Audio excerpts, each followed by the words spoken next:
minha casa.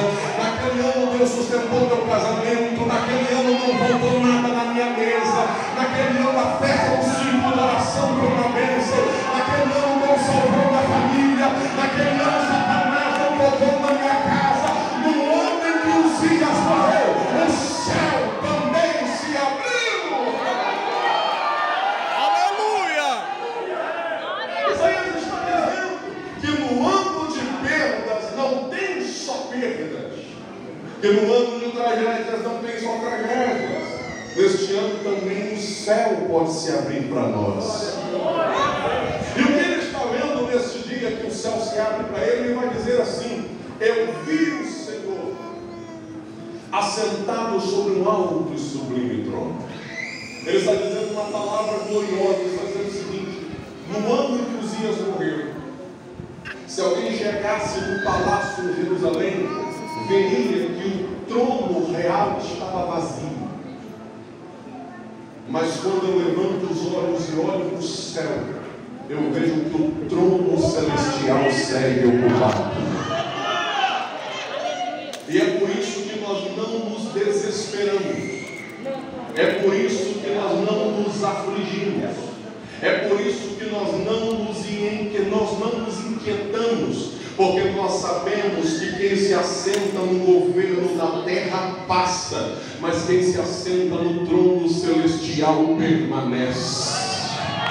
Eu vou dizer na palavra nessa noite: não, governo se levanta e governo vai. Autoridades vêm, autoridades vão. Momentos bons e momentos ruins vão e vêm. Mas o teu Deus permanece sendo o mesmo. Ele segue assentado no trono. E alguém pode pensar assim: mas pastor, você começou a mensagem dizendo que Isaías viu 3 aspectos ou 3 coisas necessárias, e aqui ele me conta primeiro. Isaías vai ser um profeta bem sucedido no seu ministério, porque Deus lhe abre os céus e ouça, e ele diz: e eu vi o Senhor. A primeira coisa que uma pessoa que vai trabalhar para Deus precisa ter claro diante dos seus olhos é quem Deus é. O primeiro aspecto da visão de Isaías é: ele vê a Deus, ele vê o Senhor. Ele nunca vai poder falar de Deus com propriedade se ele não sabe quem Deus é. Ele nunca vai poder cumprir uma chamada específica como profeta se ele não sabe quem Deus é. A igreja nunca será efetiva na sua missão se ela não souber quem Deus é.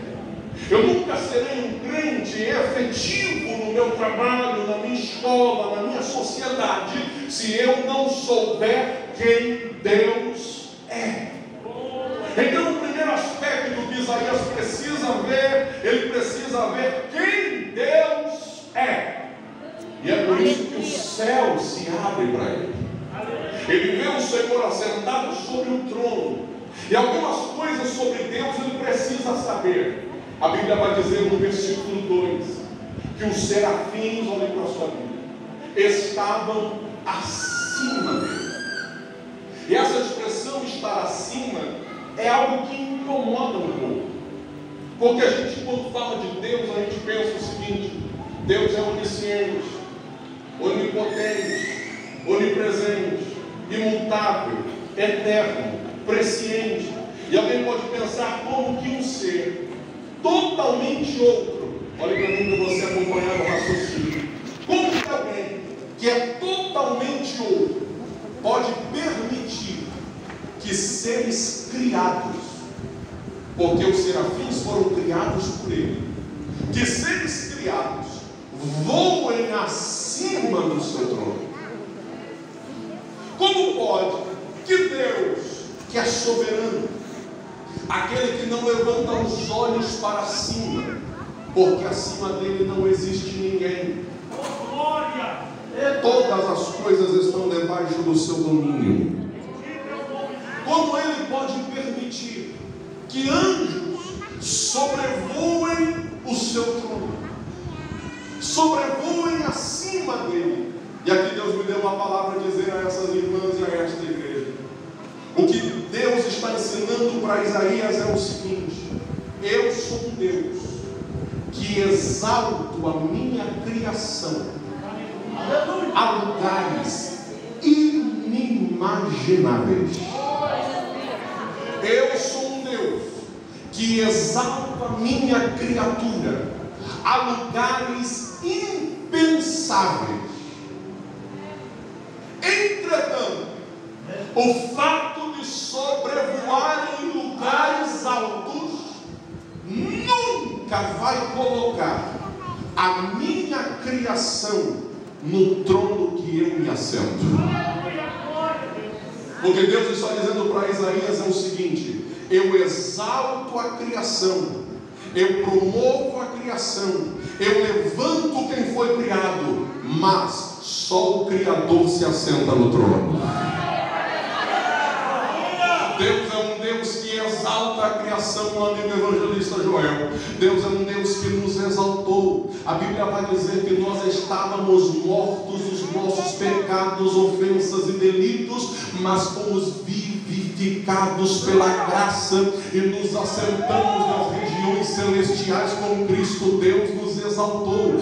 Não apenas Deus te tirou do lamaçal do pecado, Ele te colocou um nome no livro da vida, Ele te usa como instrumento nas suas mãos, fez esses homens vasos valorosos nas suas mãos. Mas ouça, apesar de Deus nos exaltar a lugares inimagináveis, Ele nunca nos colocará no trono. O trono sempre vai ser dele, o domínio sempre vai ser dele, o controle sempre vai ser dele. E é bom que a gente diga isso, porque tem gente que quando Deus começa a levantar um pouquinho, ele já infla o peito e se acha alguma coisa, ele já infla o peito e se sente superior aos demais. Deixa eu lhe dizer uma coisa: o trono segue sendo de Deus, o governo segue sendo de Deus.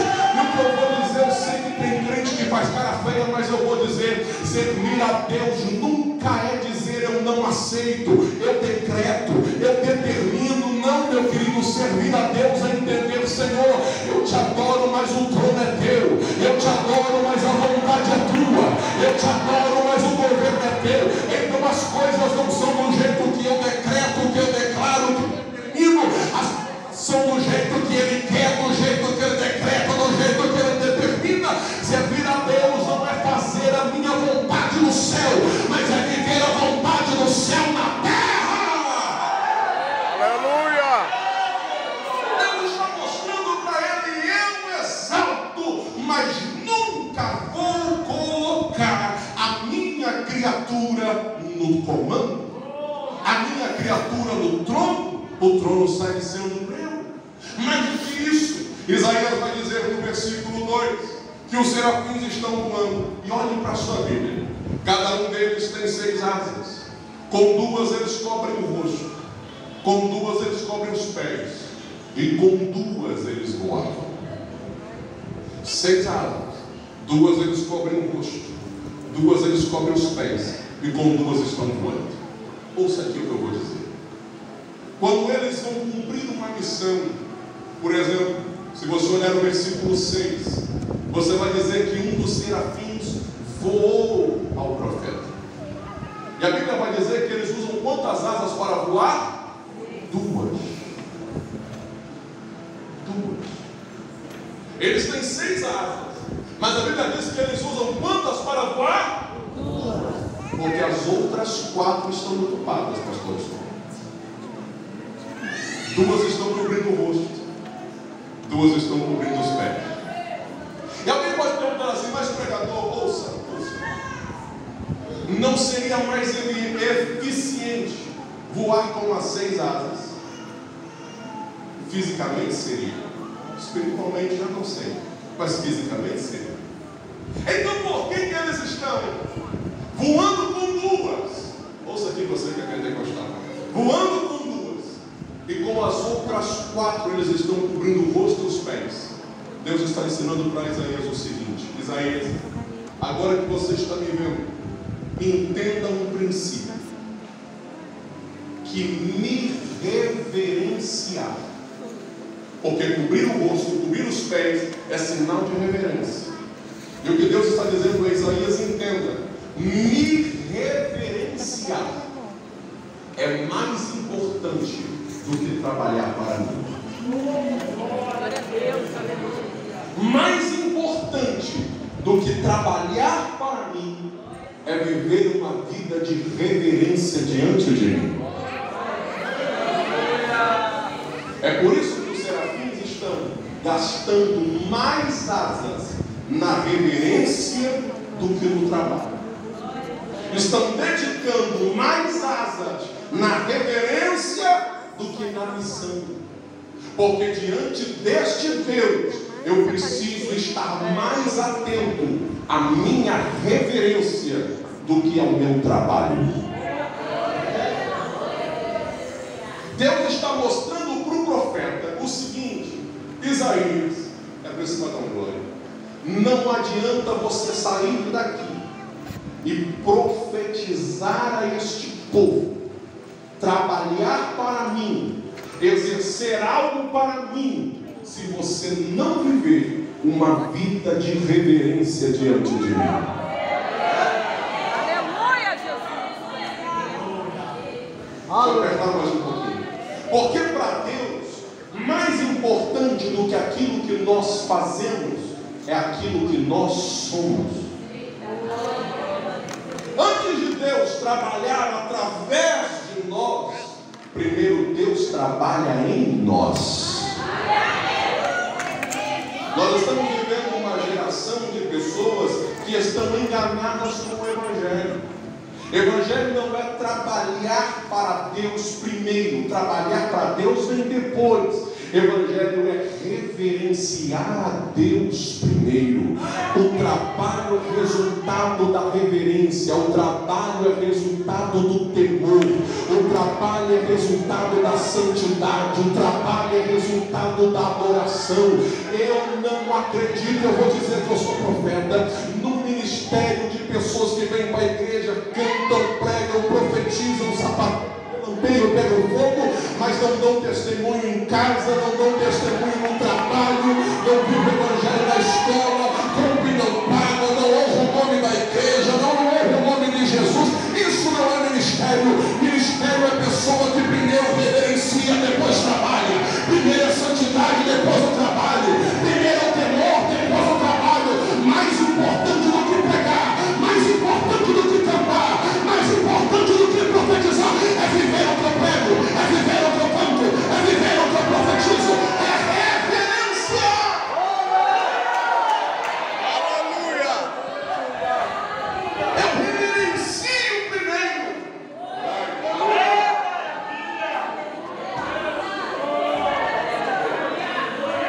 Nós reverenciamos primeiro e trabalhamos depois.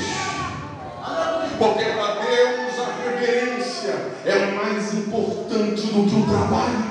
Pastor, me prova isso. Lhe provo. A Bíblia vai dizer que o próprio Deus vai dizer para Isaías, no capítulo de número 1, ouça o que ele vai dizer. O Senhor vai dizer para ele assim, capítulo 1, versículo de número 15. Olha o que Deus vai dizer para ele, capítulo 1, versículo 15. Deus vai dizer assim: pelo que quando estendeis as vossas mãos, escondo de vós os olhos. Sim, quando multiplicais as vossas orações, não as ouço. Deus está falando, meu amigo pastor Geraldo, dos sacerdotes trabalhando no culto. E Deus está dizendo assim: vocês trazem a oferta e eu não recebo. Vocês vêm nas festas e eu não recebo. Vocês oferecem o sacrifício e eu não recebo. Vocês estão aqui orando e eu não recebo. Por quê? Aí Deus vai dizer no versículo 16: lavai-vos, purificai-vos e tirai a maldade de vossos olhos diante dos meus olhos. Deus está dizendo que nada adiantará vocês trabalharem para mim se vocês não me reverenciarem. Deixa eu apertar mais um pouquinho. É tão verdade que Deus faz isso. que quem Isaías vê, Isaías não está vendo um arcanjo, Isaías não está vendo um querubim, Isaías está vendo os serafins. E por que é significativo serafins? Aqui os pentecostais gostam. Porque a Bíblia vai dizer que a palavra serafim, ou melhor, a tradução da palavra serafim, significa queimado, incendiado, incandescente. O que significa isso, pastor? Significa que os serafins têm a aparência como que de brasas de fogo acesas. E alguém pergunta por quê? Porque eles estão constantemente na presença de Deus, a ponto de que aquela glória reflete neles. Porque nós nos parecemos com aquilo que nós cultuamos. O salmista no Salmo 115, ele disse assim: os ídolos pagãos são ídolos que têm boca, mas não falam, têm olhos, mas não veem, têm ouvidos, mas não escutam, têm mãos, mas não apalpam. E ele conclui: tornem-se semelhantes a eles, aqueles que o adoram. Porque nós nos parecemos com aquilo que nós adoramos. Os serafins vão servir a Deus porque adoram a Deus.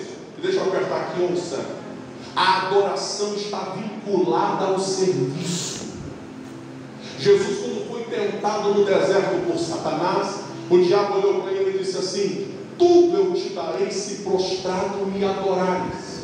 O diabo queria adoração, mas Jesus vai me mostrar que a adoração está ligada ao serviço, ao responder: vai de Satanás, porque está escrito: somente ao Senhor teu Deus adorarás, e só a Ele servirás.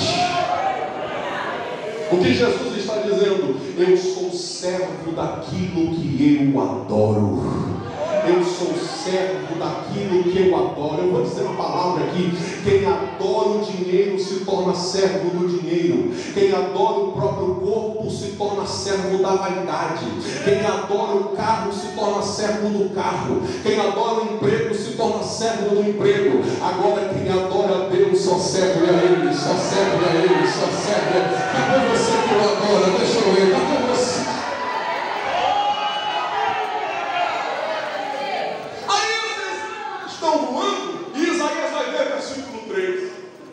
Que clamavam uns para os outros, dizendo o quê?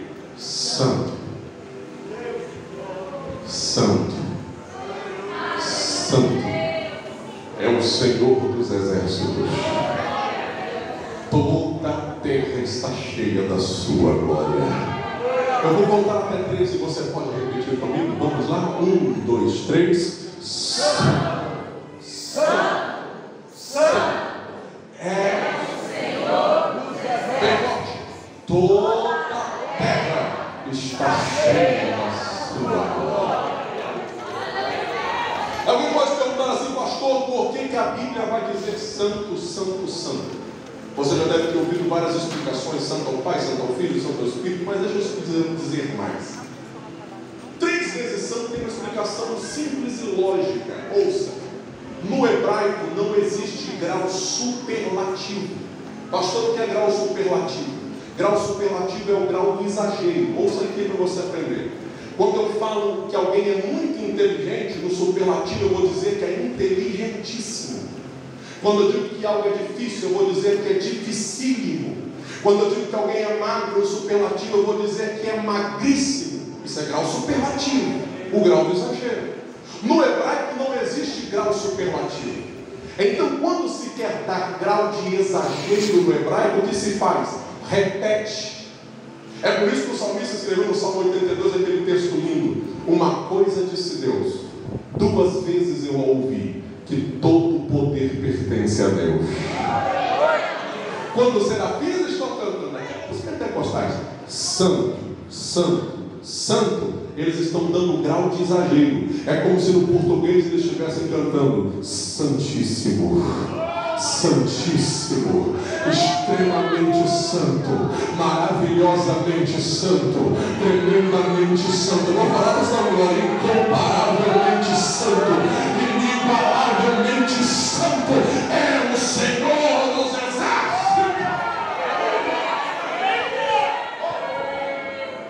Quando a Bíblia vai dizer duas explicações.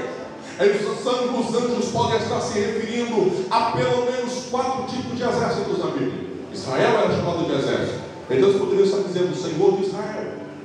As estrelas eram chamadas de exército. Então pode estar dizendo o Senhor das estrelas. A criação é chamada de exército, o Senhor da criação. A igreja é chamada de exército. Então o Senhor da igreja.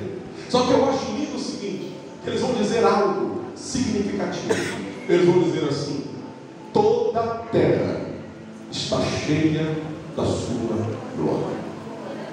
E aqui eu quero que você preste bastante atenção no que eu vou dizer. Nós, pentecostais, gostamos muito dessa expressão glória de Deus. Já reparou? Glória de Deus, a glória de Deus está aqui. Os hinos falam da glória de Deus. Mas tem gente que não sabe o que é a glória de Deus. O que é a glória de Deus? Ouça, Deus é invisível, Deus é espírito. Então o que é a glória de Deus? A glória de Deus é a manifestação visível de um Deus invisível. Vou repetir. A glória de Deus é a manifestação visível de um Deus invisível. Aquela nuvem que guiava o povo de dia no deserto era a glória de Deus. A coluna de fogo à noite, a glória de Deus. A fumaça que entrou no templo com Isaías, vendo essa visão, era a glória de Deus. É algo visível de um Deus invisível. E aqui isso é para marcar teu coração. Alguém pergunta: mas pastor, a Bíblia está dizendo que toda a terra está cheia da glória. Mas eu não estou vendo coluna de nuvem, coluna de fogo, não estou vendo fumaça, não estou vendo nada extraordinário. Ouça aqui. Nós temos o mau costume de querer ver Deus apenas nas coisas extraordinárias e perdemos a oportunidade de no dia a dia contemplarmos a sua glória. Nós temos o mau costume de querer ver Deus apenas nas manifestações extremamente profundas e deixamos de ver Deus no nosso dia a dia, cotidiano. E quando vemos um anjo, falamos: é a glória de Deus. E quando alguém é curado, dizemos: é a glória de Deus. E quando tem um milagre na igreja, dizemos: é a glória de Deus. É verdade. Mas Isaías está dizendo: toda a terra está cheia. Aleluia!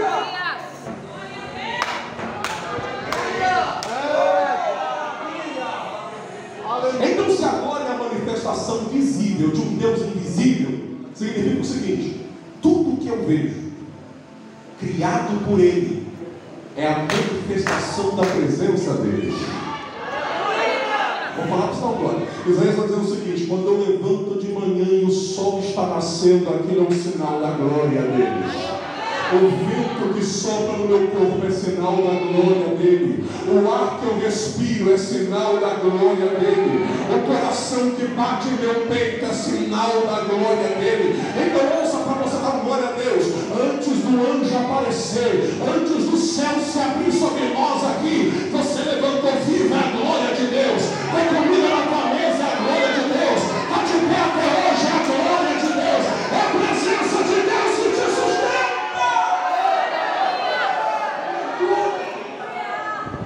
No dia a dia, a glória de Deus se manifesta. Isaías está vendo tudo isso. Ele está tendo esta visão. E diante dessa situação, a Bíblia vai dizer no versículo 4: e os umbrais das portas se moveram, a voz do que clamava, e a casa se encheu de fumaça. O templo não pôde resistir. O templo não pôde conter. E diante da visão, Isaías vai me mostrar a segunda coisa que eu preciso ver. Olhe para o versículo 5 da sua Bíblia. Ele vai dizer assim: então disse eu, ai de mim,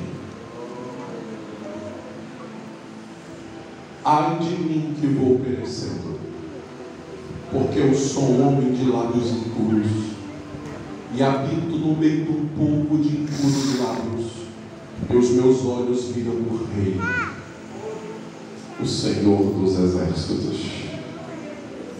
Primeiro Isaías viu Deus, que Aí você vai dar glória. Primeiro ele vê o Senhor, depois ele vê a si mesmo.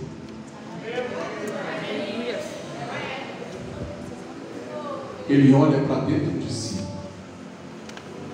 Ele se olha no espelho da consciência.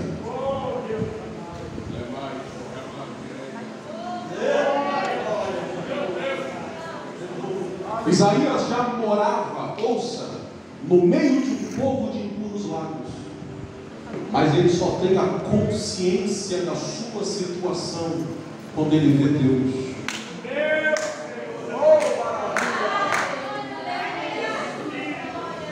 Ele só tem consciência do seu estado quando ele vê Deus.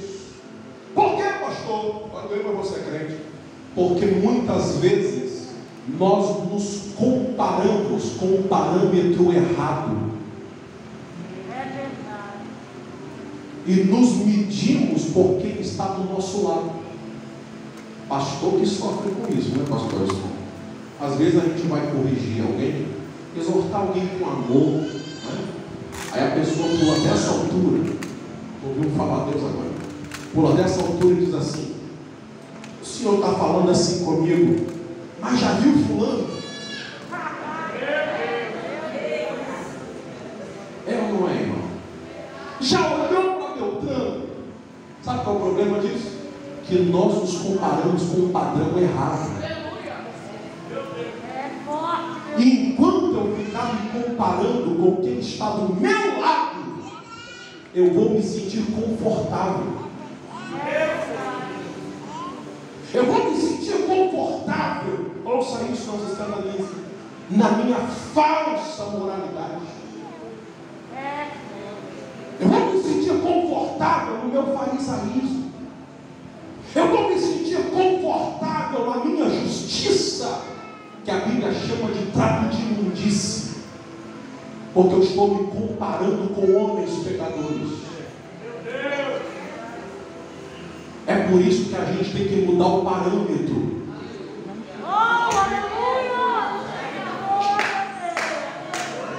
E parar de se comparar com o nosso colega de conjunto. Parar de se comparar com o nosso colega de ministério. Parar de se comparar com o nosso irmão da igreja. E passarmos a nos comparar com ele.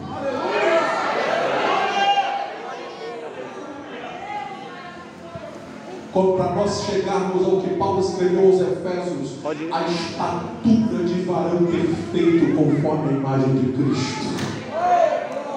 Porque quando nós nos comparamos com Ele, nós vamos olhar para nós mesmos e vamos dizer: ai de mim.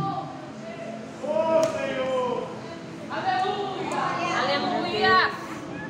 Porque diante dos homens eu posso ser bom, mas quando eu olho para Ele eu digo: ai de mim.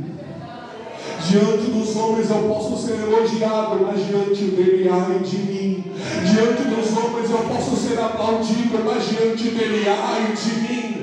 Diante dos homens eu posso ter grandes posições, mas diante dele eu vou dizer: ai de mim.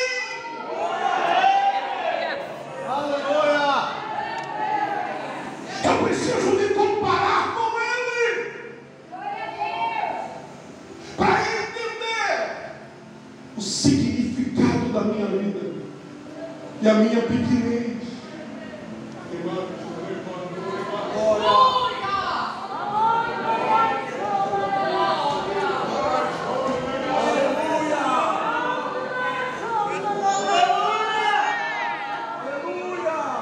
Todo soberbo se compara com o padrão errado. Todo soberbo é alguém com um padrão deturpado. Porque se o meu padrão for Deus, eu vou abaixar a minha cabeça. Eu vou dizer: ai de mim. Só que porque eu amo Deus, aí é para se dar glória, que mesmo eu sendo quem sou, estando na condição que estou, a Bíblia vai dizer: oh, eu sinto Ele. Que um dos serafins, versículo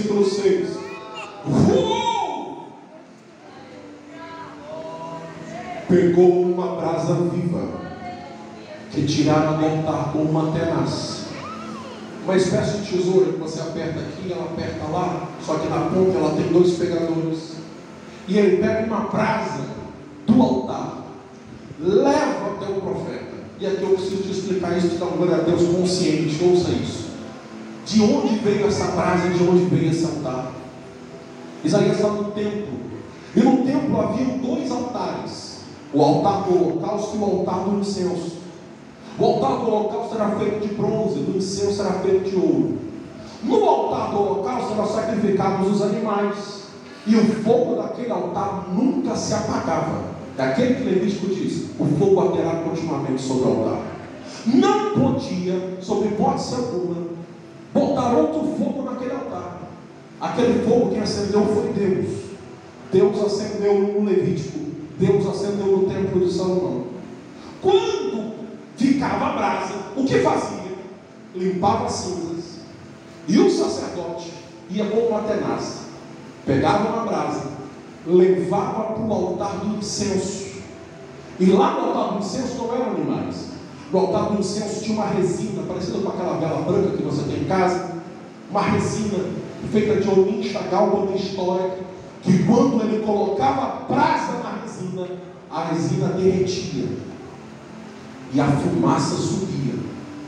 Aquela fumaça perfumava o santuário, pastor Geraldo, e era sinal das orações do povo sendo recebidas. Ouça aqui que eu vou dizer para você: não podia queimar incenso com fogo de outro lugar.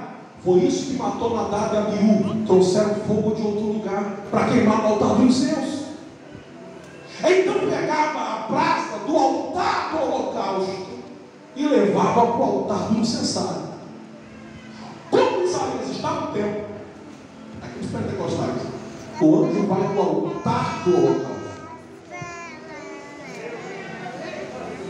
onde se fazia oferta pelo perdão de pecados, onde se oferecia oferta de sacrifícios pela expiação. E o que ele fez?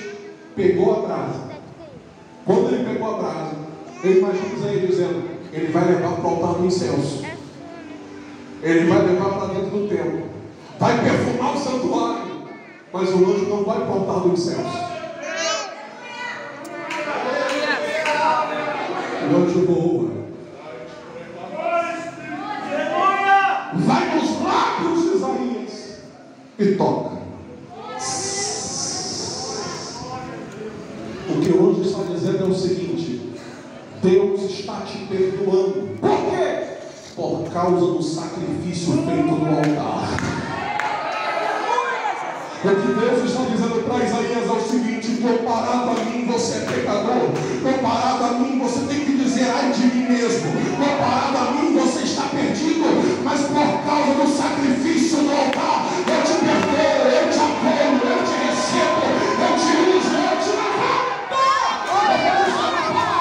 Quem está na igreja, pastor Ariston, não deixou de ser pecador. Nós somos pecadores sim, mas como nós nos arrependemos, o Cordeiro nos perdoou, o Cordeiro nos purificou, o Cordeiro nos perdoou.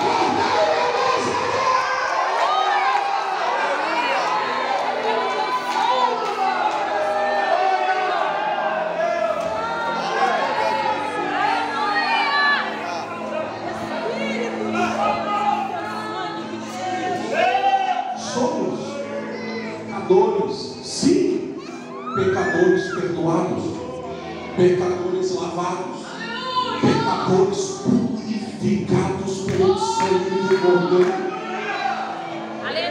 Então, pastor, os pentecostais, irmão, deixa eu terminar a mensagem, não, você nem vai deixar. Sabe o que acontece? É que a brasa, como eu falei, não foi levada para o altar do incenso, foi levada para o profeta. Sabe o que Deus está dizendo para Isaías? A oferta de incenso hoje não vai ser a resina. A oferta de incenso hoje não vai ser a nicha, galba, mistória aqui. A oferta de incenso hoje não vai ter perfume de ervas aromáticas. A oferta de incenso hoje vai ser você. A oferta de incenso hoje vai ser você. A oferta de incenso hoje vai ser você. Sabe o que Deus está dizendo para ele? Que o culto para Deus, aqui eu quero ver, não é um lugar que eu vou para receber, é um lugar que eu vou para me entregar, para me entregar, para me entregar, para me entregar. Deus está dizendo para ele, devolve um pouquinho o retorno. Deus está dizendo para ele o seguinte: para eu te usar, primeiro, você tem que me ver. Segundo, você tem que se ver e se entregar para mim. Um homem que não se entrega totalmente não pode ser usado por Deus. Olhe para mim. Uma mulher que não se entrega totalmente não pode ser usada por Deus. Um obreiro que não se entrega totalmente não pode ser usado por Deus. Olhe para mim, depois olhe. Às vezes nós entregamos os dízimos, as ofertas, nossa presença, mas não entregamos a vida. Sempre fica algo guardado, sempre fica algo engavetado, sempre fica algo limitado, sempre fica algo reservado. Só que Deus te trouxe nesse culto para dizer: se entregue totalmente, sem reservas. O Robente Harabas. Aleluia! Glória a Deus! Aleluia!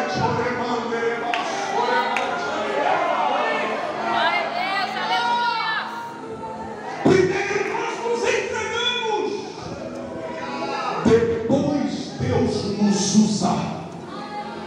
É por isso, vamos terminando no glória, é por isso que primeiro Isaías viu Deus, depois ele viu a si mesmo, e depois ele viu a necessidade do povo. Porque quando o Senhor perguntou quem há de ir, quem irá por nós, Isaías olha para o céu, para os pentecostais, e diz assim: Senhor, eu não me entreguei para ficar parado dentro do templo.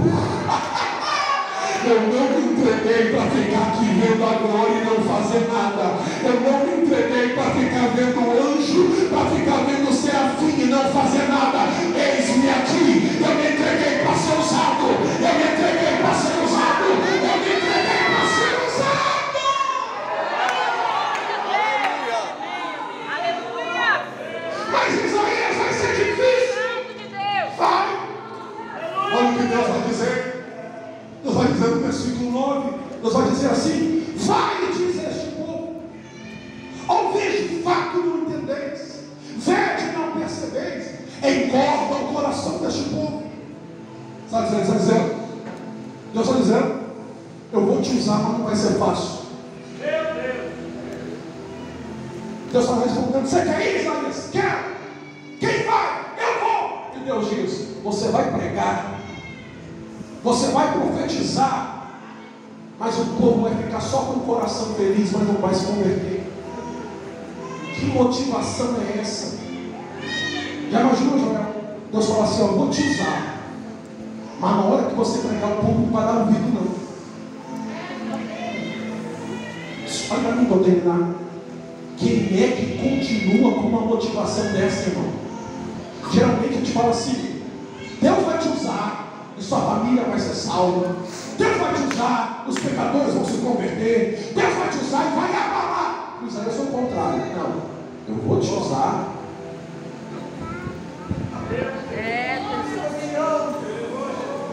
E o povo vai ficar com raiva de você, não vai te ouvir, não vai te valorizar.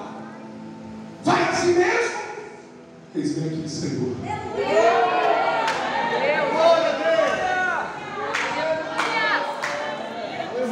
Por que, pastor? Olha para mim.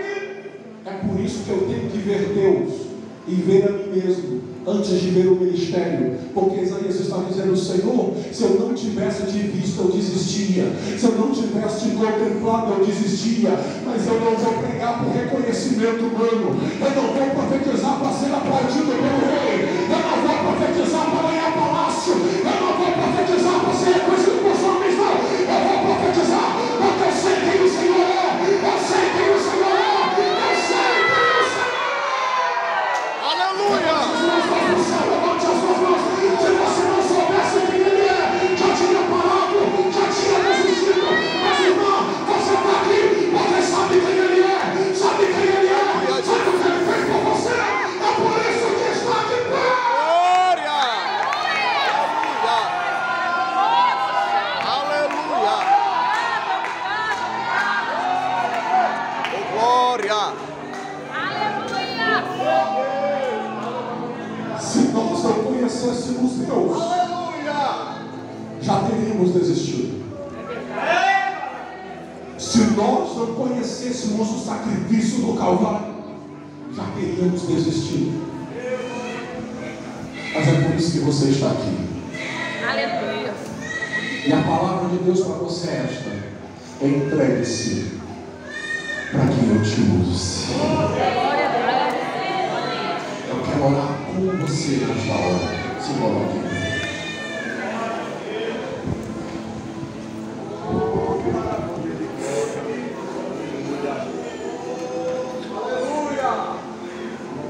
Enquanto o Rafael prepara aqui, deixa eu te usar. Eu quero que saia do seu lugar e venha aqui para orar por você. Só você que entendeu a palavra está dizendo: pastor, eu quero me entregar totalmente. Eu quero ser um instrumento nas mãos de Deus, na igreja, na minha casa, no meu trabalho, aonde Ele me enviar. Eu quero ser instrumento nas mãos de Deus. Sai correndo aqui para eu orar por você. Vem. Eu quero orar por você.